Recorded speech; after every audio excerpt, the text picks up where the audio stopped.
নমস্কাৰ, মই আপিল ৰহমান আৰু স্বাগতম জনাইছোঁ এইটো ইউটিউব চেনেললৈ। চ' আজি ফাইনেলি এছামিছৰ ইম্পৰ্টেণ্টৰ কাৰণে দ্বিতীয়টো ভিডিঅ' আহি গ'ল। চ' যিসকলে এইবাৰ মেট্ৰিক পৰীক্ষা দিব 2026 বৰ্ষত মেট্ৰিক পৰীক্ষা দিবলৈ গৈ আছে তেওঁলোকৰ কাৰণে মই এছামিছৰ ইম্পৰ্টেণ্টৰ ভিডিঅ' মই পদ্যাংশৰখিনি গোটেইখিনি দি দিছোঁ। চ' আজি মই তোমালোকৰ গদ্যাংশৰ যিখিনি চেপ্টাৰ আছে 7টা চেপ্টাৰ মই দি দিম। এই 7টা চেপ্টাৰৰ পৰা মই যিখিনি দেখাই দিম সেইখিনি তোমালোকে পঢ়ি গ'লে তোমালোকে পৰীক্ষাত 100% কমন পাই যাবা, ঠিক আছে। ইয়াৰ পৰাই আহিব কেতিয়াবা ব্যতিক্ৰমভাৱে পাঠৰ ভিতৰৰ পৰা বনাই দিব, কিন্তু সেইখিনি মই তোমালোকক দেখাই দিম। জাষ্ট তোমালোকলৈ এটা ৰিকুৱেষ্ট, তোমালোকে জাষ্ট ভিডিঅ'টো স্কিপ নকৰাকৈ চাবা, ঠিক আছে। স্কিপ একেবাৰে ষ্টাৰ্ট কৰিছা ভিডিঅ'টো চাবলৈ, চায়ে থাকা, একো ডাবল ক্লিক কৰি যে 10 ছেকেণ্ড 20 ছেকেণ্ড আগুৱাই দিওঁ তেনেকুৱা নকৰিবা, ঠিক আছে। তেনেকুৱা কৰিলে মই মুখেৰে কিছুমান ইম্পৰ্টেণ্ট কথা কৈ যাম, সেইখিনি তোমালোকে মিছ কৰিবা, আৰু মিছ কৰিলে পিছত গৈ তোমালোকৰ দিগদাৰ হ'ব যে ছাৰে ক'লে যে 100% কমন পৰিব, এতিয়া দেখোন যে আমি বস্তুটো পাৰা নাই। চ' গতিকে তোমালোকে স্কিপ নকৰাকৈ চাবা ভিডিঅ'টো। চ' মই যিখিনি ইম্পৰ্টেণ্ট হয় সেইখিনি দি দিম, ঠিক আছে। চ' বহুতে মোলৈ কৈ থাকে যে ছাৰ আপুনি যে কমনবোৰ দি আছে, যদি কমন নপৰে আমি কি ক'ম। চ' মই যদি কওঁ যে এইবিলাকে পঢ়ি যাবা আৰু বেলেগ পঢ়িব দৰকাৰ নাই, চ' গতিকে তোমালোকে পৰীক্ষাত যেতিয়া বহিলা তাতে একো কমন পৰা নাই, তেতিয়া কি কৰিবা? তেতিয়ানো তোমালোকৰহে পৰীক্ষাটো বেয়া হৈ যাব, তোমালোকে ফেইল কৰিবা, মোৰতো একো নহয়। চ' গতিকে সেইকাৰণে মই কওঁ স্কিপ নকৰাকৈ মানে ভিডিঅ'বোৰ চাবা, কিয়নো ভিডিঅ'ৰ মাজত কিছুমান কথা কোৱা হয়, যেনেকুৱা কথা কি যে ফাৰ্ষ্ট কামটো কি ইম্পৰ্টেণ্টৰ ভিডিঅ' চোৱাৰ আগত তোমালোকে পাঠৰ যিবিলাক প্ৰশ্ন আছে সকলোখিনি ধুনীয়াকৈ সলিউশ্যনখিনি চাব লাগে, উত্তৰখিনি ভালকৈ তোমালোকৰ জানা দৰকাৰ আছে, ঠিক আছে। তাৰপিছত মই মোৰ ভিডিঅ' যিবিলাক আছে মই ক্লাছ 10ৰ এছামিছৰ প্লে লিষ্টটো মই ডেছক্ৰিপশ্যনত দি দিছোঁ। প্লে লিষ্টত গৈ সকলো ভিডিঅ' তোমালোকে চাই ল'বা, নোটছখিনি বনাই লৈছা বুলি মই আশা কৰোঁ। চ' সেইখিনি পঢ়িবা, মই তাতে কিন্তু ভিতৰুৱা প্ৰশ্ন দি দিছোঁ। চ' গতিকে এতিয়া ইম্পৰ্টেণ্টৰ ভিডিঅ' কিয় ল'বলগীয়া হয়, কাৰণ তোমালোকৰ সময় কম থাকে হাতত। চ' গতিকে আমি যিকেইটা ইম্পৰ্টেণ্ট দি যাম সেইকেইটা তোমালোকে ভালকৈ চালে তোমালোকৰ পৰীক্ষাত যথেষ্ট উপকৃত হ'বা, ঠিক আছে। তাৰ পৰা যদি ব্যতিক্ৰমকৈ 2-3টামান প্ৰশ্ন ব্যতিক্ৰম বেলেগ আহে তেনেহ'লে তোমালোকে আগৰ পঢ়াৰ পৰা মেকআপ কৰিব পাৰিবা, কিয়নো অসমীয়াটো অকণমান বনাই লিখিলেও হৈ যায়। মুঠতে এটাই কথা, যিখিনি মই দেখাই দিম সেইখিনি মুঠতে সলসলীয়াকৈ তোমালোকে মুখস্থ কৰি ৰাখা, এনচাৰখিনি জানি ৰাখা, আৰু বাকী যদি সময় পোৱা এক্সট্ৰাকৈ পঢ়িবা, ঠিক আছে। কিন্তু মই যিখিনি দেখাই দিম এইখিনি নপঢ়াকৈ তোমালোকে পৰীক্ষা দিবলৈ নাযাবা, এইটোৱে ৰিকুৱেষ্ট। চ' বলা, বহুত কথা পাতিলোঁ, এতিয়া মই তোমালোকক দেখাই দিওঁ চেপ্টাৰ 6ৰ পৰা উদ্যোগী সমাহাৰ পৰা, ঠিক আছে। চ' যিসকলে এতিয়ালৈকে চেনেলটো ছাবস্ক্ৰাইব কৰা নাই ছাবস্ক্ৰাইবটো কৰি ল'বা আৰু ভিডিঅ'টো লাইক কৰি দিবা। চ' আজিৰ ভিডিঅ'ত আমি কৰিম চেপ্টাৰ 6ৰ পৰা উদ্যোগী সমাহাৰ পৰা আমি পাৰসত এভূমিকলৈকে কৰিম। ইয়াত 7টা চেপ্টাৰ আছে, 1 2 3 4 5 6 7। গতিকে মই আগৰ ভিডিঅ'ত 30 নম্বৰ থকা বুলি কৈছোঁ, কিন্তু 30 নম্বৰ নহয়। এই 7টা চেপ্টাৰত 24 নম্বৰ থাকিব, আৰু 6 নম্বৰ থাকিব বৈচিত্ৰ্যময় অসমৰ পৰা, মুঠ 30 নম্বৰ থাকে, ঠিক আছে। চ' এতিয়া আমি প্ৰথমত উদ্যোগী সমাহাৰ পৰা প্ৰথমত আমি কি ইম্পৰ্টেণ্ট আছে সেইখিনি আমি চাই লওঁ। চ' প্ৰথমত আমি চাম চেপ্টাৰ 6ৰ পাৰ্ট 6ৰ উদ্যোগী সমাহাৰ। এইটো পাঠ কোনে লিখিছে? লিখক হৈছে দেৱজিৎ ভূঞা। চ' ইয়াত ইম্পৰ্টেণ্ট এনেকুৱা ধৰণৰ প্ৰশ্ন আহিব যে তোমালোকৰ কুৱেশ্যন আহিব এনেকুৱা যে তোমালোকৰ পাঠত অন্তৰ্ভুক্ত উদ্যোগী সমাহাৰত তলৰ কথাটো কোনে কৈছিলে? কথাটো এনেকৈ দিব ঊৰ্ধ্বকমাৰ ভিতৰত যে সুপ্ৰভাত শিক্ষাৰ্থীসকল। চ' গতিকে সুপ্ৰভাত শিক্ষাৰ্থীসকল কোনে কৈছিলে?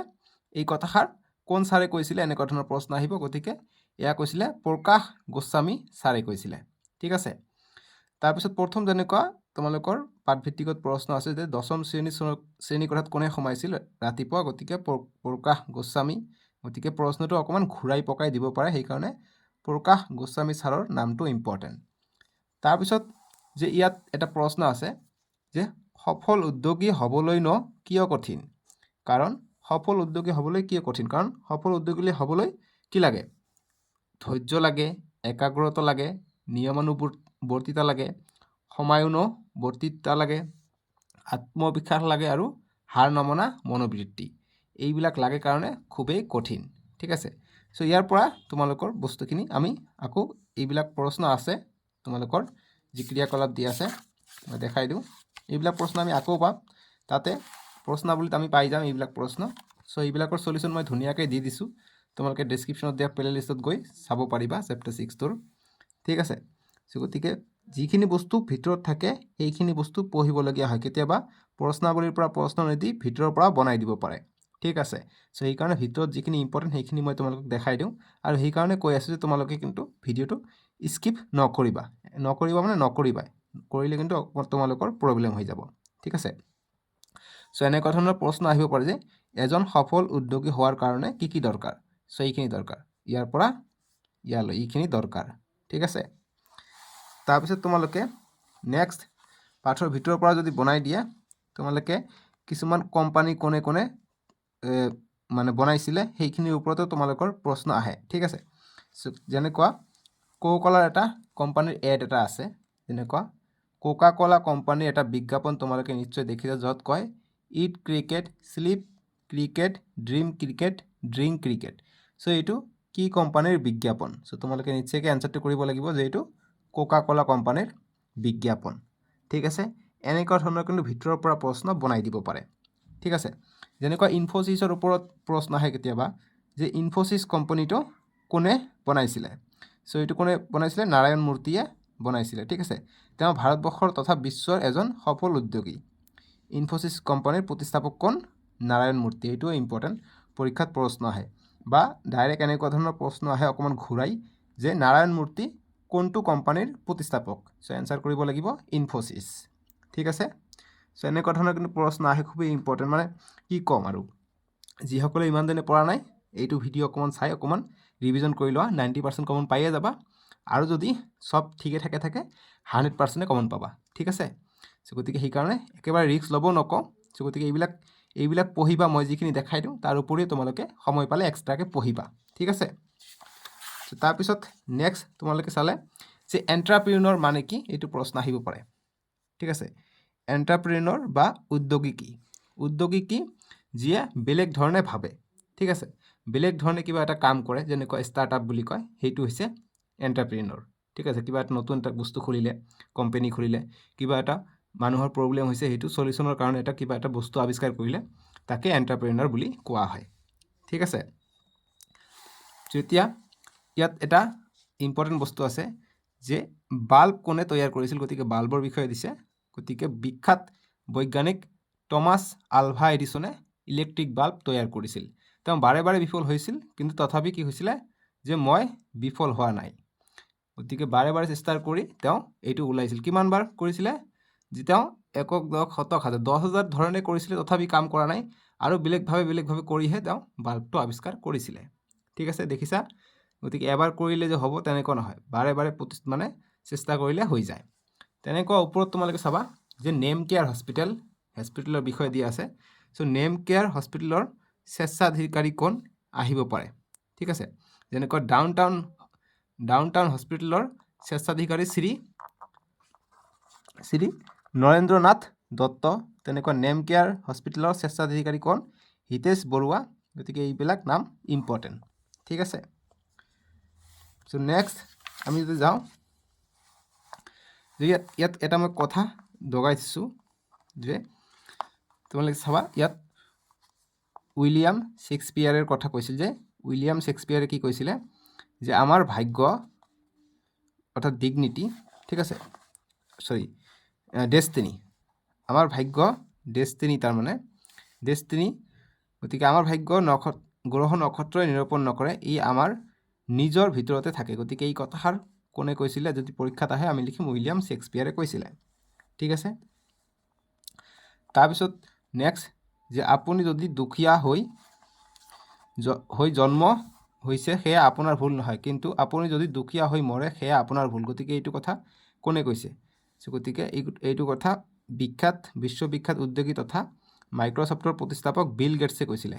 বিল গেটছে কথাষাৰ কৈছে যে আপুনি যদি দুখীয়া হৈ জন্ম হৈছে সেয়া আপোনাৰ ভুল নহয়, কিন্তু আপুনি যদি দুখীয়া হৈ মৃত্যু হয় তেনেহ'লে এইটো আপোনাৰ ভুল, মানে আপুনি কষ্ট কৰিব পৰা নাই, সেইকাৰণে দুখীয়া হৈয়ে মৰিছে, ঠিক আছে।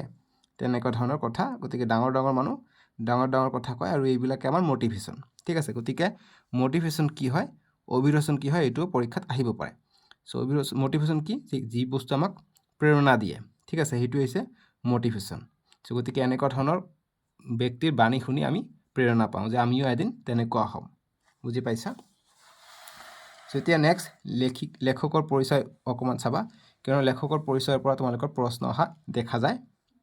চ' গতিকে লেখকৰ যিকোনো কবিতা পুথি বা ৰচনা গ্ৰন্থ যিখিনি আছে সেইখিনি তোমালোকে অকণমান লিখিবা। যেনেকুৱা লেখক যি আছে সুৰেন্দ্ৰনাথ ভূঞা, ইয়াৰ দেৱজিৎ ভূঞা, তেওঁৰ দেউতাকৰ নাম হৈছে সুৰেন্দ্ৰনাথ ভূঞা আৰু মাতৃৰ নাম হৈছে মনোৰমা ভূঞা। দেৱজিৎ ভূঞাৰ কেইটামান অসমীয়াৰ উপৰিও কেইটামান গ্ৰন্থ আছে যিখিনি ইম্পৰ্টেণ্ট, দুটামান ৰাখি ল'বা।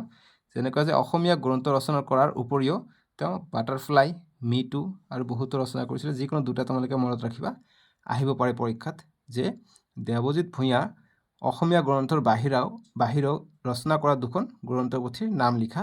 বাটাৰফ্লাই, মি টু এইবিলাক, ঠিক আছে। গতিকে তেওঁ 40খন ইংৰাজী গ্ৰন্থ ৰচনা কৰিছিলে কিন্তু দেৱজিৎ ভূঞাই, ঠিক আছে। এতিয়া আমি নেক্সট ভাৱ বিষয়কত যি আছে প্ৰশ্নাৱলী দিয়া আছে আমাক। প্ৰশ্নাৱলীৰ প্ৰশ্নকেইটা খুবেই ইম্পৰ্টেণ্ট। গতিকে 1ৰ ক খ, গতিকে প্ৰথমটো যি প্ৰকাশ গোস্বামী কৈছে যে 10ম শ্ৰেণী কোঠাত সোমোৱা শ্ৰেণী শিক্ষকগৰাকীৰ নাম কি? গতিকে প্ৰকাশ গোস্বামী আছিল। গতিকে সেইটো বেলেগ ধৰণৰ প্ৰশ্ন আহে, মই কৈ দিছিলোঁ আগতে। এইটো ক খ গ ঘ ঙ চ ছ বৰ্গীয় ছ য়, গতিকে চববিলাকে ইম্পৰ্টেণ্ট, ঠিক আছে। 1ৰ চববিলাকে ইম্পৰ্টেণ্ট, আগতে মই কৈছোঁ। এতিয়া চমুকৈ তোমালোকে চাব পাৰিবা যে সফল উদ্যোগী হ'বলৈ কিয় কঠিন, এইটো ইম্পৰ্টেণ্ট, ঠিক আছে। তাৰপিছত আমি যদি এইফালে চাব যাওঁ, ঘ নম্বৰ প্ৰশ্নটো ইম্পৰ্টেণ্ট হৈ যায়। ঘ নম্বৰটো যে উদ্যোগী কোনসকল ব্যক্তিক কোৱা হয় বুজাই লিখা, এইটো ইম্পৰ্টেণ্ট। এইবিলাকৰ এনচাৰ তোমালোকে ডেছক্ৰিপশ্যনত দিয়া লিংক যিটো আছে প্লেলিষ্টৰ, এই প্লেলিষ্টৰ লিংকত গৈ তোমালোকে 1 by 1 চলিউশ্যন চাব পাৰিবা, ঠিক আছে। তাৰপিছত ইনফোচিছ কোম্পানীৰ প্ৰতিষ্ঠাপক, এইবিলাকতো আলোচনা কৰিলোঁ, এইবিলাক আৰু দিব দৰকাৰ নাই। গতিকে নেক্সট 5 নম্বৰ প্ৰশ্নটো ইম্পৰ্টেণ্ট, যে এজন উদ্যোগী হোৱা যিমান সহজ, সফল হোৱাটো কিন্তু সিমান সহজ নহয়। কথাষাৰ পাঠৰ আধাৰত বুজাই লিখা, এইটো মই ধুনীয়াকৈ এনচাৰ দি দিছোঁ, ইম্পৰ্টেণ্ট এইটো প্ৰশ্ন, ঠিক আছে। তাৰপিছত এইটো 6 নম্বৰ প্ৰশ্ন ধীৰুভাই আম্বানীৰ বিষয়ে দিছে, এইটো ইম্পৰ্টেণ্ট, পঢ়িবা, এইটো চলিউশ্যন। তাৰপিছত নেক্সট যদি আমি চাবলৈ যাওঁ, ইয়াৰ পৰা যিবিলাক সমাৰ্থক শব্দ, বিপৰীতাৰ্থক শব্দ, তাৰপিছত এই 9 নম্বৰ আৰু 10 নম্বৰ পঢ়িবা, এইবিলাক গ্ৰামাৰৰ কাৰণে তোমালোকৰ আহিব পাৰে, ঠিক আছে। তাৰপিছত ভাৱ সম্প্ৰসাৰণ কিন্তু ইম্পৰ্টেণ্ট, এইটো পাঠৰ পৰা ভাৱ সম্প্ৰসাৰণ এটা আহিবই। যেনেকুৱা যি মূলা বাৰে তাৰ দুপাতত চিন, এইটো একেবাৰে কমন নহয় জানো, কিন্তু এইটো পৰীক্ষাৰ কাৰণে ইম্পৰ্টেণ্ট, ঠিক আছে। তাৰপিছত এইটো এটা ক নম্বৰ, এইটো প্ৰকাশ গোস্বামী ছাৰে কৈছিলে এইটোৰ বিষয়ে, যে উদ্যোগী পুৰুষ সিংহৰ সমান, এলেহুৱা কাপুৰুষৰ সমান। গতিকে উদ্যোগী যিসকলে থাকে তেওঁলোকে কি হয়, বহুতো ধৈৰ্য শক্তি সম্পন্ন হয়, বহুতো কষ্ট কৰিব পাৰে, কিন্তু এলেহুৱা কাপুৰুষৰ সমান, মানে এলেহুৱা মানুহ হ'লে বা এলেহুৱা হৈ থাকিলে একো কাম আমি কৰিব নোৱাৰি বা ছাকচেছ হ'ব নোৱাৰি, ঠিক আছে। ক আৰু খ পঢ়িবা। নেক্সট লিংগ পৰিৱৰ্তন কৰা, এইবিলাক গ্ৰামাৰৰ কাৰণে। 13 নম্বৰটো চাবা, শিক্ষক, ছাৰ, ছাত্ৰ, পুৰুষ, বন্ধু। গতিকে ইয়াৰ পৰাই তোমালোকৰ কিন্তু গ্ৰামাৰ ছেকশ্যনত যিখিনি আছে ইয়াৰ পৰাই আহিব, ঠিক আছে। সেইকাৰণে এইখিনি ইম্পৰ্টেণ্ট। এতিয়া নেক্সট পাঠলৈ আমি আগবাঢ়োঁ। নেক্সট পাঠটো দিছে আমাক যে ভাৰতীয় সংস্কৃতি, এইটো হেম বৰুৱাই লিখিছে, ঠিক আছে। গতিকে কিতাপটো তেনেকুৱা ধৰণৰ দেখাই নাযায় ন, হেম বৰুৱাই লিখিছে। গতিকে এইটো যেনেকুৱা আছে, ইয়াত মই দগাই থৈছোঁ যে ভাৰতীয় সংস্কৃতিৰ প্ৰাণ কি, এনেকুৱা ধৰণৰ প্ৰশ্ন আহে। গতিকে এনচাৰটো হ'ব ক্ৰমবৰ্ধমান শক্তি, ঠিক আছে। গতিকে তাৰপিছত এইফালে তোমালোকে চাবা, ইয়াত এটা আছে কথা, এইটো খুবেই ইম্পৰ্টেণ্ট, যে সভ্যতা আৰু সংস্কৃতি। গতিকে এই দুটা শব্দৰ মাজত কি পাৰ্থক্য আছে, ঠিক আছে। তোমালোকে ইয়াত দেখা কথাষাৰ কৈছে যে বুৰঞ্জীৰ বেলেগ বেলেগ স্তৰে ভাৰতীয় সংস্কৃতিৰ গাত একোটা আচৰ মাৰি গৈছে। এইখিনিতে আমি সভ্যতা আৰু সংস্কৃতি এই দুটা শব্দৰ মাজত কিবা পাৰ্থক্য আছেনে চিন্তা কৰি চোৱা উচিত। গতিকে ইয়াৰ মাজত পাৰ্থক্য আছে বহুত, ঠিক আছে, সভ্যতা আৰু সংস্কৃতিলৈ। আচলতে এই শব্দ দুটাৰ মাজত পাৰ্থক্য আছে, এটাৰ সলনি আনটো ব্যৱহাৰ কৰিব নোৱাৰি। গতিকে এইটো নহ'লে এইটো ব্যৱহাৰ কৰিব নোৱাৰি, এইটো নহ'লে এইটো আমি ব্যৱহাৰ কৰিব নোৱাৰি, কিয়নো দুয়োটা ওতঃপ্ৰোতভাৱে জড়িত। সেইকাৰণে কথাষাৰ কৈছে যে সভ্যতাই বিশেষ এটা সামাজিক বা ৰাজনৈতিক অৱস্থা বুজায়, ই এটা সমাজ পদ্ধতি। গতিকে সভ্যতাটো কি বুজি পালা, যে সভ্যতাটো এটা সামাজিক বা ৰাজনৈতিক অৱস্থা বুজায়, ই এটা সমাজ পদ্ধতি। গতিকে পাৰ্থক্য আহিব পাৰে ইয়াৰ মাজত, কিন্তু যিহেতু ওতঃপ্ৰোতভাৱে জড়িত, সেইকাৰণে আমাক বস্তুটো ভালকৈ জানিব লাগিব। এতিয়া কৈছে যে এনেধৰণৰ জীৱন পদ্ধতিৰ জৰিয়তে সংস্কৃত জীৱন সম্ভৱপৰ নহয়। সমাজ সভ্য অৰ্থাৎ সুশৃংখল নহ'লে কোনো ব্যক্তি বা অনুষ্ঠানৰ পক্ষে সৃষ্টিমূলক কাম হাতত লোৱা লোৱাটো সম্ভৱপৰ নহয়। আনহাতে সংস্কৃতি কি, গতিকে এইটো সভ্যতা পালোঁ। এতিয়া সংস্কৃতিটো জানি লোৱা যে সংস্কৃতি হৈছে কোনো এটা জাতিৰ বা সমাজৰ জীৱন প্ৰতিভা। গতিকে এইটো হৈছে জীৱন প্ৰতিভা। এটা জাতি সুসভ্য হ'ব পাৰে, আনহাতে ইয়াৰ তেনে কোনো লেখত ল'বলগীয়া সংস্কৃতিৰ বা সাংস্কৃতিক স্তৰ নাথাকিব পাৰে। ঠিক আছে, গতিকে বস্তুখিনি বুজি পাইছা সভ্যতা আৰু সংস্কৃতিৰ মাজত কি সম্পৰ্ক আছে বা পাৰ্থক্য আছে। এতিয়া নেক্সট মই ইয়াত এটা দগাই দিছোঁ, তোমালোকে চাবা এটা লাইন যে একচুৱেলি প্ৰশ্নটো এনেকুৱা আহে যে ফ্ৰম ভলগা টু গংগা নামৰ কিতাপত কি সম্বন্ধে বা পণ্ডিত ৰাহুল সংকীৰ্তনৰ বিষয়ে কোনটো কিতাপত বা ক'ত বহুলভাৱে বৰ্ণনা কৰিছে। গতিকে এনচাৰটো হ'ব ফ্ৰম ভলগা টু গংগা। ঠিক আছে, তাৰপিছত নেক্সট আমি যদি চাওঁ ইয়াত হৰপ্পাৰ বিষয়ে দিছে, মহেঞ্জোদাৰোত কি কি আছে, সেইবিলাক আমি প্ৰশ্নাৱলীতে পাম। গতিকে প্ৰশ্নাৱলীলৈ গুচি যাওঁ। ভিতৰুৱা বস্তু যিখিনি আছে সেইখিনি মই তোমালোকক দেখাই দিলোঁ বাৰু। গতিকে অজন্তাৰ গুহাত কি বস্তু সজীৱ হৈ আছে, পেজ নম্বৰ তোমালোকৰ 38। এইটো কেতিয়াবা প্ৰশ্নৰ কাৰণে আহিব পাৰে এক্সট্ৰাভাৱে যে অজন্তাৰ গুহাত অনন্তকালৰ বাবে শিল্পকলা সজীৱ হৈ আছে। গতিকে ইয়াত প্ৰশ্ন আহিব পাৰে 1 নম্বৰৰ কাৰণে যে অজন্তাৰ গুহাত অনন্তৰভাৱে কি সজীৱ হৈ আছে। গতিকে তাতে এনচাৰটো হ'ব শিল্পকলা। ঠিক আছে, এতিয়া নেক্সট আমি প্ৰশ্নাৱলীলৈ আগবাঢ়োঁ। তোমালোকে হেম বৰুৱাৰ যি লেখকৰ পৰিচয় দিছে, হেম বৰুৱাৰ বিষয়ে তোমালোকে অকণমান পঢ়িবা। ঠিক আছে, কাৰণ হেম বৰুৱাৰ বিষয়ে যিকোনো যেনেকৈ তেওঁৰ ৰচনাসমূহ যিকোনো 2টা লিখিবা, বালিচন্দা, মন ময়ূৰী বা তোমালোকৰ যিটো ভাল লাগে সেইটো কৰিবা। ঠিক আছে, আৰু হেম বৰুৱা কি আছিলে, অসম সাহিত্য সভাৰ অধিৱেশনৰ সভাপতি আছিলে। ঠিক আছে, গতিকে এইখিনি কথা ইম্পৰ্টেণ্ট। এতিয়া আমি প্ৰশ্নাৱলীলৈ গুচি যাম।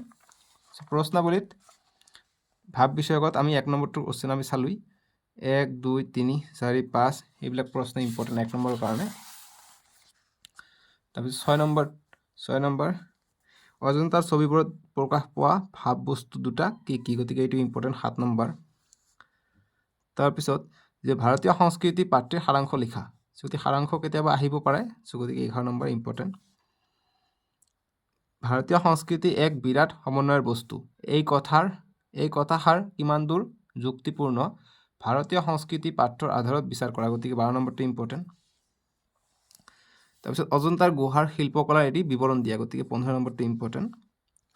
সভ্যতা আৰু সংস্কৃতি শব্দ 2টাৰ মাজৰ পাৰ্থক্য বিচাৰ কৰা। গতিকে এইটো মই বুজাই দিলোঁ। গতিকে এইটো এনচাৰ তোমালোকে 13 নম্বৰটো ইম্পৰ্টেণ্ট বুলি লিখি দিলোঁ। তোমালোকে এনচাৰটো ডেছক্ৰিপশ্যনত গৈ চাব পাৰিবা।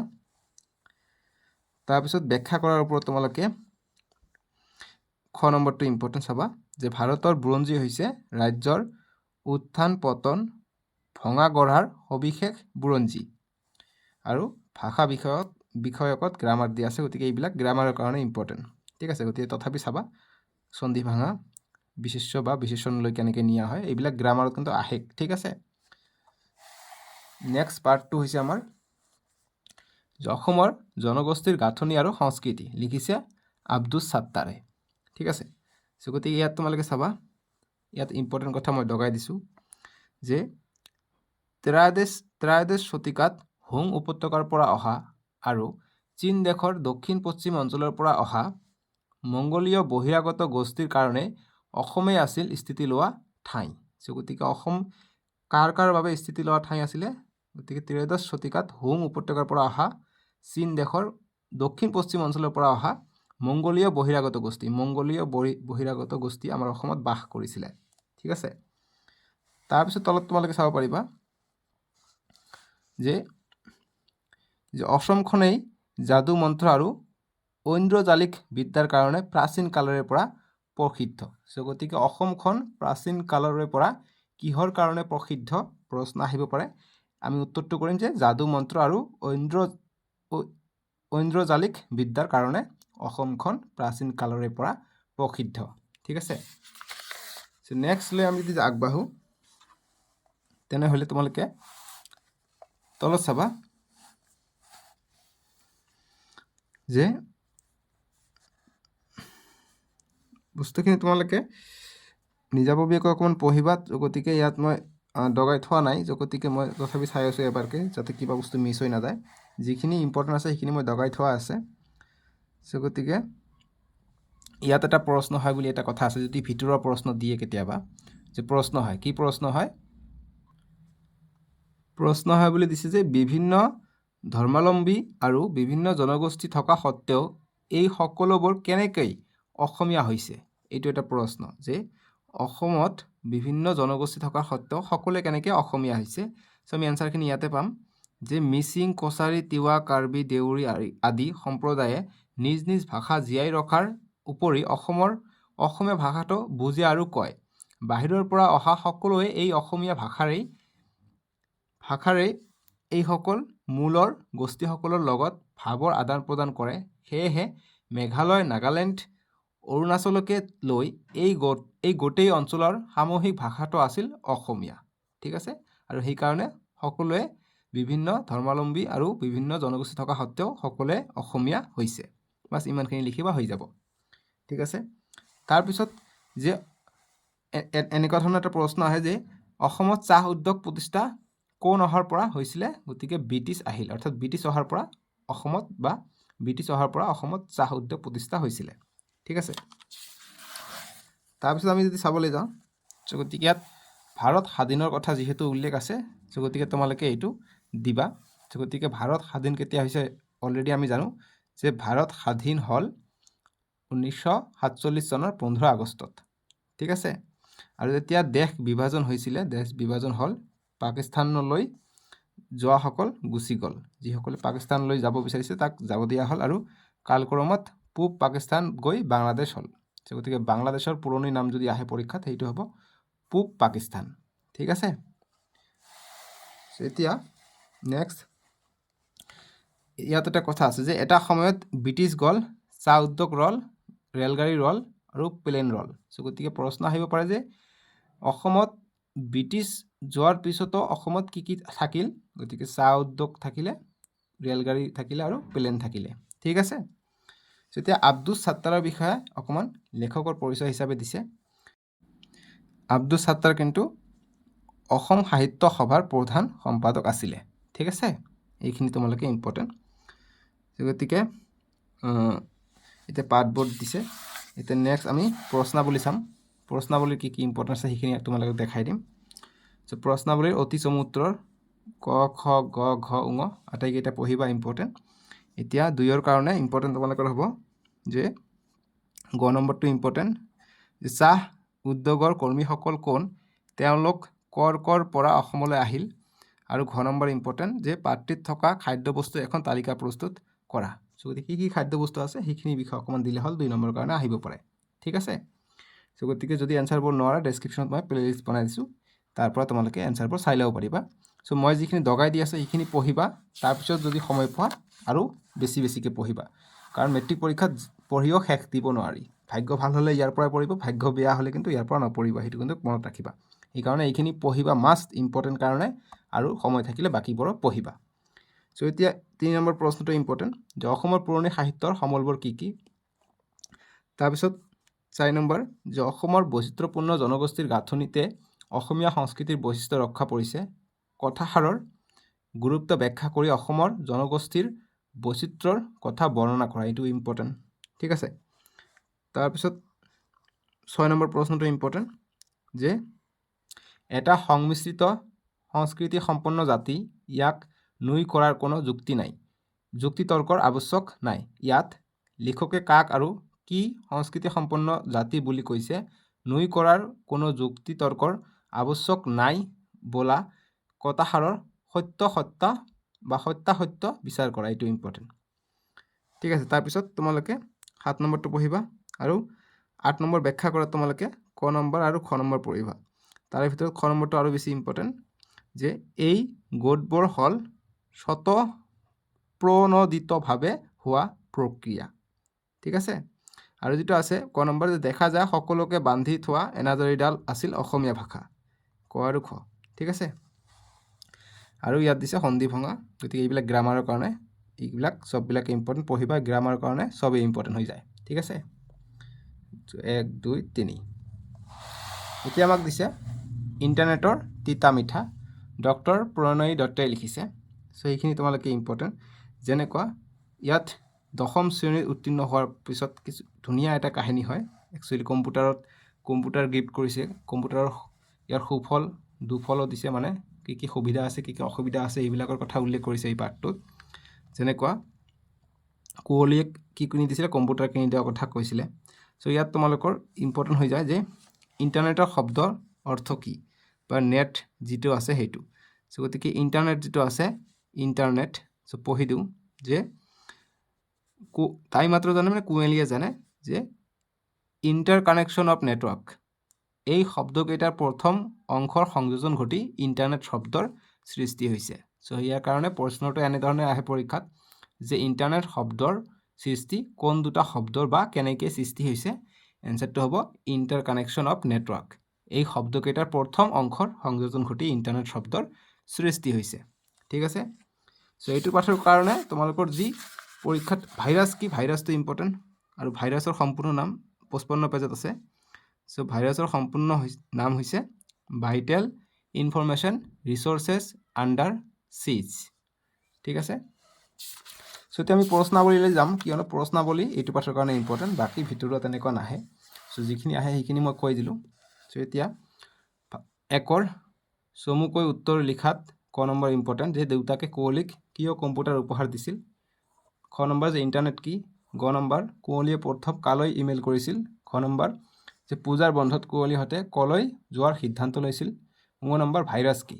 ঠিক আছে চ' ভাইৰাছ কি এনচাৰখিনি তোমালোকে ডেছক্ৰিপশ্যনত গৈ চাব পাৰিবা এতিয়া www কি বা ৱেব কি বা ইয়াৰ ফুল ফৰ্ম আহিব পাৰে এইটো ইম্পৰ্টেণ্ট 2 নম্বৰ তাৰপিছত 4 নম্বৰটো ইম্পৰ্টেণ্ট ভেৰি ভেৰি ইম্পৰ্টেণ্ট এইটো 3 নম্বৰ বা 2 নম্বৰৰ কাৰণে আহিব পাৰে যে ইণ্টাৰনেটৰ সহায়ত কুঁৱলীয়ে কি কি নতুন অভিজ্ঞতা আহৰণ কৰিলে ঠিক আছে তাৰপিছত 7 নম্বৰটো ইম্পৰ্টেণ্ট যে ইণ্টাৰনেটৰ তিতা মিঠা গল্পটোৰ নামকৰণৰ সাৰ্থকতা বিচাৰ কৰা এইটো ঠিক আছে তাৰপিছত 6 নম্বৰটো পঢ়িবা যিহেতু এইটো মই লগাই থৈছোঁ যে ইণ্টাৰনেটৰো মিঠা সুবিধাৰ লগতে তিতা সুবিধাও আছে কথাষাৰৰ বক্তা কোন ইণ্টাৰনেটৰ সুবিধা আৰু অসুবিধাৰ বিষয়ে পাঠটোৰ আধাৰত বুজাই লিখা আৰু বাকী 8 নম্বৰ নালাগে ভাষা বিষয়ক এইবিলাক তোমালোকে সময় থাকিলে পঢ়িবা কিন্তু গ্ৰামাৰৰ কাৰণে পঢ়িবা ঠিক আছে চ' 8 নম্বৰটো মই ইম্পৰ্টেণ্ট বুলি দিয়া নাই কিন্তু সময় থাকিলে এইটোও পঢ়িবা সব পঢ়িব দৰকাৰ হয় কিন্তু পঢ়িব সময় নথকাৰ কাৰণে আমি